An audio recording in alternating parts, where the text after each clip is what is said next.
Good morning, class. We have done revision of lesson number 1. Now we will do revision for lesson number 2. I hope your book is complete and you are coming along with me through this revision. If you will do revision with me continuously, then it will be easier for you during exams. There will be no burden. But make sure that your notebook is complete. So today we are going to do revision for lesson number 2. What is around us? So we will look into question answers one by one. Okay? Okay, so this is there in your textbook, page number 12. And the first question of the exercise is answer the following question. So first one, what do you know about our earth? Write a short note. So basically here you have to write a short note on our planet earth. Means whatever you know about earth you have to mention here. Okay, so we all know that our planet Earth is the member of solar system, and among all the members of solar system only Earth has got suitable temperature, air and water that is required to sustain life. Earth was a huge ball of fire which cooled down with time.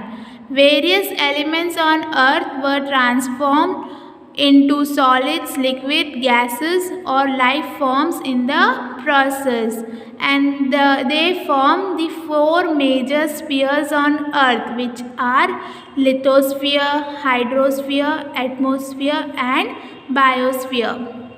So okay यहाँ पे क्या बोलने की कोशिश कर रहे हैं हम आंसर में कि जो हमारा प्लैनेट अर्थ है वो सोलर सिस्टम का एक मेंबर है, और जो दूसरे मेंबर्स हैं सोलर सिस्टम में उनको अगर हम कंपेयर कर दें तो अर्थ में सूटेबल टेम्परेचर, एयर, वाटर सब प्रेजेंट है, जिसकी वजह से ह्यूमन बींग्स को सर्वाइव करने की पॉसिबिलिटी है। और अर्थ एक्चुअल में क्या था, एक फायर बॉल जो टाइम के साथ कूल डाउन हुआ और उसकी वजह से सॉलिड्स, लिक्विड्स फॉर्म, गैसेस और लाइफ प्रोसेस जो है, लाइफ लिविंग बींग्स जो हैं वो फॉर्म हुए, और इसके बाद इसमें फॉर्म हुए फोर स्पीयर्स जो थे, लिथोस्फियर, हाइड्रोस्फियर जो अर्थ को सराउंड करता हुआ गैसेस, वो एटमॉस्फेयर, फिर जो भी लिविंग बींग्स हैं वो सब के फॉर्म को बायोस्फीयर। तो यानी फोर मेजर स्फीयर्स हैं ये अर्थ के। Okay, so I hope you understood this answer. Second question, how much time was taken by the earth to reach its present form after being detached from the sun and why? So यहाँ पे आपको बताना है कि कितना time अर्थ ने लिया अपने इस ओरिजिनल, इस अभी का जो फॉर्म है जहाँ पे ह्यूमन बींग्स हैं, एनिमल्स, लिविंग बींग्स हैं, जो सूटेबल टेम्परेचर, एयर प्रेजेंट है, उस फॉर्म में आने के लिए अर्थ ने कितना टाइम लिया और क्यों। ओके, तो यानी it is believed that the earth was a part of the sun. तो यानी कैसा माना जाता था कि जो अर्थ है हमारा वो सन का ही एक पार्ट था। It got detach from the sun due to a collision, मतलब एक कोलिजन हुआ, एक ब्लास्ट जैसा, उसमें से सन से वो डिटैच हो गया, मतलब डिफरेंट हो, सेपरेट हो गया। So earth was a huge ball of fire and then it cool down with time. So earth से एक टुकड़ा गिरा ना, तो सॉरी सन से, तो अर्थ क्या था, एक फायर बॉल जो टाइम के साथ कूल डाउन हुआ, and it took millions of years to cool down. तो उस फायर बॉल स्टेज से ठंडा होने में उसने मिलियंस ऑफ ईयर्स लिए। Even though modern science has progressed very much, it is still not confirmed as to how much time Earth took to reach its present state.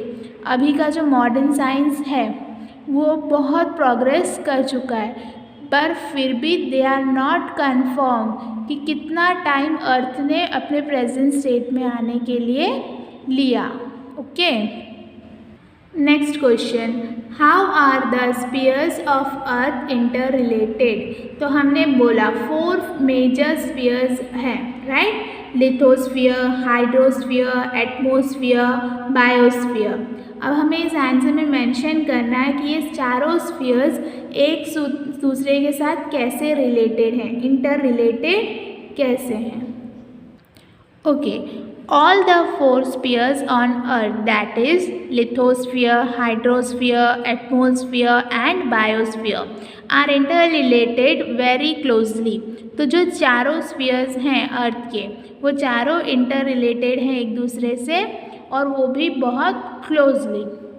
Due to the collective impact of all these spheres, conditions favorable for life have developed on earth।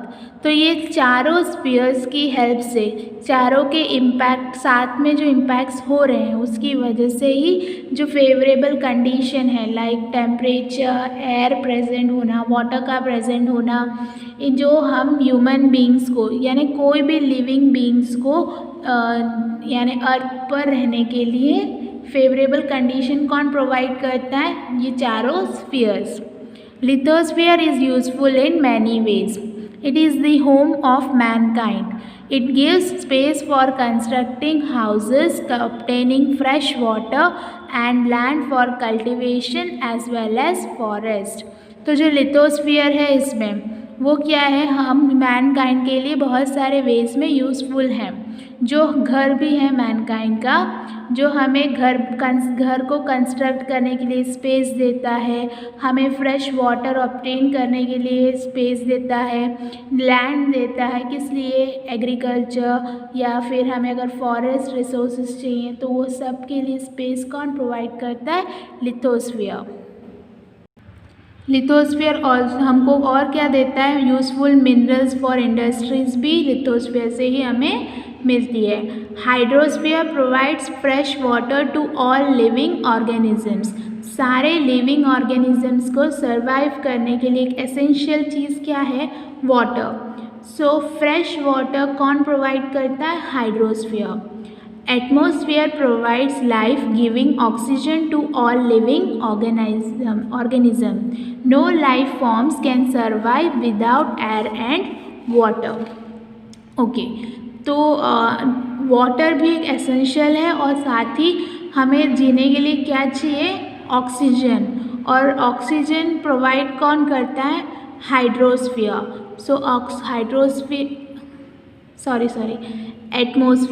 Atmosphere provide करता है oxygen, जिसकी वजह से life prevail करती है earth पर। And no life forms can survive without air and water. तो अगर एक लाइफ को सर्वाइव करने के लिए मेन एसेंशियल क्या है, they need air and water. So air they get from where, atmosphere, and water from hydrosphere. And fresh water के लिए जो लैंड है वो हमें लिथोस्फीयर प्रोवाइड करता है।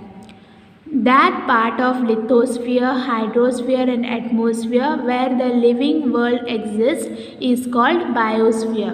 तो यानी अर्थ का वो हिस्सा जहाँ पे लिथोस्फीयर, हाइड्रोस्फीयर, एटमॉस्फेयर सब है, और जहाँ पे लिविंग बींग्स एग्जिस्ट करते हैं, उस पार्ट को उस स्फीयर को हम क्या बोलेंगे, biosphere. This is one of the important spheres on Earth, as this is the only planet in the solar system that has the biosphere। तो यानी अर्थ का एक इम्पॉर्टेंट स्फीयर कौन सा है, बायोस्फीयर, क्योंकि दूसरे प्लैनेट्स में कहीं पर भी ये वाला स्फीयर जो है वो प्रेजेंट नहीं है। Thus all 4 spheres are inter related. तो इससे हमें क्या पता चला कि चारों स्फीयर्स एक दूसरे से इंटर रिलेटेड हैं, जिसकी वजह से ह्यूमन बींग्स हो या कोई भी लिविंग ऑर्गेनिजम्स अर्थ पर सस्टेन कर सकते हैं, जी सकते हैं। Okay, I hope you understand this answer. Next we will move ahead. Okay, moving further, we have next question number 2. Filling the blanks with appropriate words. Means here you have to fill the blanks with the correct answer. First one, there are totally dash spheres on the earth. So we know how many spheres are there on earth. There are 4 main spheres on earth, that is hydrosphere, lithosphere, atmosphere and biosphere. Okay, so the answer is 4. Second, lithosphere covers approximately -% of the surface of earth. So it is answer is 29. So total surface जो है अर्थ का उसमें 29% क्या cover करता है, lithosphere cover करता है. जहाँ पे कंस्ट्रक्शंस होते हैं, जहाँ पे जो वाटर के लिए चीज़ें, वाटर बॉडीज़ हैं, ये सब किस में आता है, लिथोस्फीयर में. Okay, next, the most prominent liquid component in the atmosphere is, तो यहाँ पे ध्यान से रीड करना, मोस्ट प्रोमिनेंट लिक्विड कंपोनेंट, हमें एयर गैसेस नहीं लिखने, लिक्विड कंपोनेंट जो एटमॉस्फेयर में प्रेजेंट है, तो वो क्या है, वाटर वेपर्स में, वाटर फॉर्म में, लिक्विड फॉर्म में एटमॉस्फेयर में प्रेजेंट है. Right, so the answer is water. Fourth, hydrosphere made of water makes up -% of the surface of earth. Answer is 71. तो जो हाइड्रोस्फीयर है, जो वाटर रिलेटेड है, वो कितना % है अर्थ के सरफेस का, 71%. बट जो फ्रेश वाटर, जो ह्यूमन बींग्स को सर्वाइव करने के लिए, पीने के लिए जो फ्रेश वाटर चाहिए, वो बहुत कम % में है. पर हाइड्रोस्फीयर जो है वो 71% of the surface of the earth. Fifth one, dash gas observes the ultraviolet rays of the sun. Sun से जो अल्ट्रावायलेट रेज आती हैं उसे कौन सा गैस ऑब्जर्व करता है, इट इज़ ओजोन गैस, जो ऑब्जर्व करता है अल्ट्रावायलेट रेज को जो सन से आती है. I hope filling the blanks is done. Now we will go to question number 3. Give the meaning of following terms. We have to state the meanings of the given term, and the first one is lithosphere. So the first one is lithosphere. The solid part on which we live is known as lithosphere. तो जो solid part है जिस पर हम रहते हैं उसे हम क्या बोलेंगे, lithosphere. Litho means rock and sphere means layer. तो यानी लिथो का मतलब होता है रॉक और स्फीयर मतलब लेयर. तो यानी रॉक से भरा हुआ जो layer. This layer occupies about 29% of the surface of Earth and is almost 64 kilometers to 100 kilometer thick. तो मतलब टोटल अर्थ की सरफेस का 29% क्या कवर कर रहा है, lithosphere, and that is also almost 64 kilometres to 100 kilometre thick. मतलब जो लिथोस्फीयर की थिकनेस है वो 64 किलोमीटर से 100 किलोमीटर तक है. तो आप इमेजिन कर सकते हो कितनी थिक वो लेयर होगी. Land forms like mountains, plateaus, plains, valleys etcetera are seen on the lithosphere. तो लिथोस्फीयर में क्या कंटेंट है, जो भी माउंटेन्स, प्लेटोज, प्लेन्स, जो भी लैंड फॉर्म्स है, लैंड फॉर्म्स जो भी है ना अर्थ पर, वो सब लिथोस्फीयर में कंटेंट है. Next, hydrosphere. The liquid component of earth is called hydrosphere. तो वहाँ पे लैंड फॉर्म्स था लिथोस्फीयर में, यहाँ पे क्या है, सारे लिक्विड कंपोनेंट्स अर्थ के हाइड्रोस्फीयर में इंक्लूडेड हैं. It includes ocean, seas, bays, terrains, lakes, ponds, rivers etcetera. सारी वाटर बॉडीज़ हाइड्रोस्फीयर में इंक्लूडेड हैं. और hydrosphere covers about 71% of the earth surface. Total earth surface का 71% इज़ हाइड्रोस्फीयर, मतलब is water bodies. Now we will move to next question. Next is atmosphere. The sphere of air that wraps the earth from all sides is called atmosphere. तो जो sphere है air से covered, जो अर्थ को चारों side से क्या करता है, कवर करता है from gases and airs, is called atmosphere. It extends up to 1600 kilometre from the surface of earth and it can not be seen clearly with the naked eyes. तो मतलब वो कितने किलोमीटर तक एक्सटेंड है, it is extended up to 1600 kilometre. Okay, और हम air को naked eye से, मतलब ऐसे आइज से नहीं देख सकते।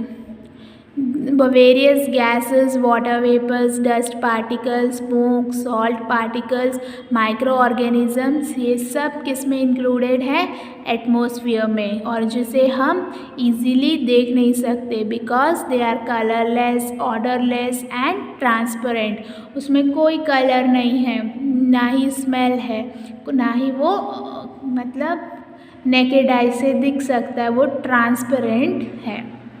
Next, biosphere. That part of lithosphere, hydrosphere and atmosphere where the living world exists is called biosphere.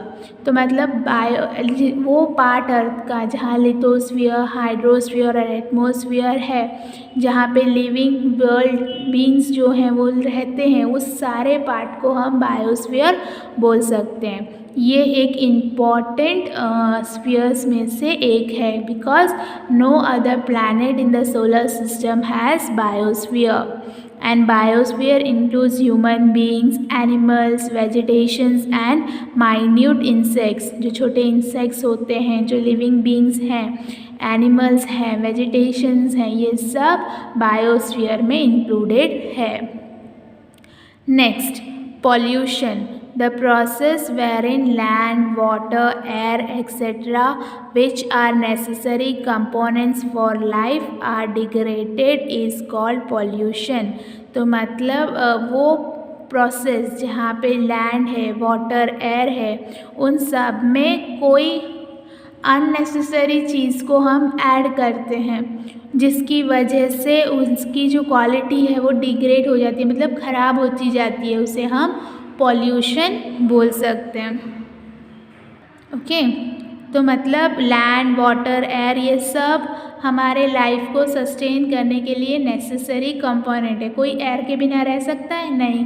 पानी के बिना थोड़े टाइम के लिए फिर भी कैसे भी हैंडल करो, पर ज़्यादा दिन तक सरवाइव नहीं कर सकते। लैंड हमें रहने के लिए चाहिए। तो मतलब जो चीज़ें हमें इम्पॉर्टेंट है रहने के लिए, ज़िंदगी को सस्टेन करने के लिए, उसे हम डिग्रेड कर रहे हैं, मतलब प्रदूषित करना है, मतलब उसकी क्वालिटी को ख़राब कर रहे हैं, वो pollution. State whether the following statements are true or false. Here you have to mention whether the given statement is true or false. So the first one is Earth is a member of a solar family. Okay, क्या अर्थ हमारे solar family का एक member है? Yes, solar system का member है अर्थ. So the answer is true. The proportion of water on the surface of earth is less than the proportion of land. तो जो अर्थ का proportion है उससे कम है क्या proportion of land? False. ऐसा नहीं है. Proportion of water is more than the proportion of land. Third, the fresh water is a gift of hydrosphere. It is true. जो फ्रेश वाटर है वो किसके अंदर आता है? हाइड्रोस्फीयर के अंदर. So the fresh water is a gift of hydrosphere. True. Fourth, oxygen dilutes nitrogen. Oxygen जो है वो नाइट्रोजन को डाइल्यूट करता है, मतलब उसकी जो इंटेंसिटी है उसे रिड्यूस करता है. तो आंसर इज़ फॉल्स. ऑक्सीजन ऐसा कुछ नहीं करता. Oxygen dilutes nitrogen. False. So Earth is a member of solar system. True. Proportion of land on the surface of Earth is less than the proportion of land. false, क्योंकि proportion of water is more than the proportion of land. The fresh water is a gift of hydrosphere, true, and oxygen dilutes nitrogen, false. Okay, that's it. Now let's see next question. Okay यहाँ पे आपको explain करना है ये चीज़ें हमारी life से कैसे रिलेट करती हैं. You try to write this answer on your own, पर ऐसे हमने बुक में लिखा होगा, राइट. तो माउंटेन्स कैसे करते हैं, वो विंड्स रेनफॉल लाते हैं. ये हिल स्टेशंस में लोग घूमने जाते हैं टूरिस्ट. वो बहुत सारे रिवर्स का ओरिजिनेटिंग पॉइंट है जो फर्टाइल लैंड तक आता है. जो रिवर फ्रेश वाटर प्रोवाइड करता है हमें, ये जो रिवर्स हैं वो. फिर फील्ड्स हैं, फील्ड्स में हम ग्रेन्स, क्रॉप्स, ऑयल्स सब ग्रो कर सकते हैं. जो फील्ड्स में हमें फर्टाइल फील्ड्स में हमें जो मैनकाइंड के लिए फूड की नेसेसिटी होती है वो ग्रो करने में फील्ड हमारी हेल्प करता है. रिवर को हम ट्रीट करते हैं मदर की तरह, और वो हमें ड्रिंकिंग वाटर के लिए हो या फार्मिंग पर्पस के लिए वाटर प्रोवाइड करता है. और जो फ्रेश वाटर होता है रिवर का, it can be used in many ways. Lakes में क्या होता है, water for drinking purpose supply होता है, इरिगेशन पर्पस यानी फार्मिंग में भी यूज़ होता है. लार्ज रिजर्वर्स बना सकते हैं जो वाटर यानी ट्रांसपोर्ट रूट्स की तरह भी हम यूज़ कर सकते हैं. फॉरेस्ट हमारे क्लाइमेट को ड्राई होने से बचाता है, अनफेवरेबल नहीं बनने देता. वो हमारे वेदर को कूल रखता है, रेन को लाता है, रेनफॉल को सपोर्ट करता है. फिर हमें वुड्स प्रोवाइड करता है, चाहे वो हार्ड वुड हो, सॉफ्ट वुड हो, ये सब हमें फॉरेस्ट से अवेलेबल होता है. बिल्डिंग हाउसेस, फर्नीचर्स, इन सब में हम वुड का यूज़ कर सकते हैं. और बहुत सारे इंडस्ट्रीज़ में एज अ रॉ मटेरियल भी यूज़ होता है. We get such woods from forest. So ऐसे लिख सकते हैं. तो that's it, lesson number 2 gets complete here. Do your revision from now itself so that it would be easier for you to write exam. Thank you.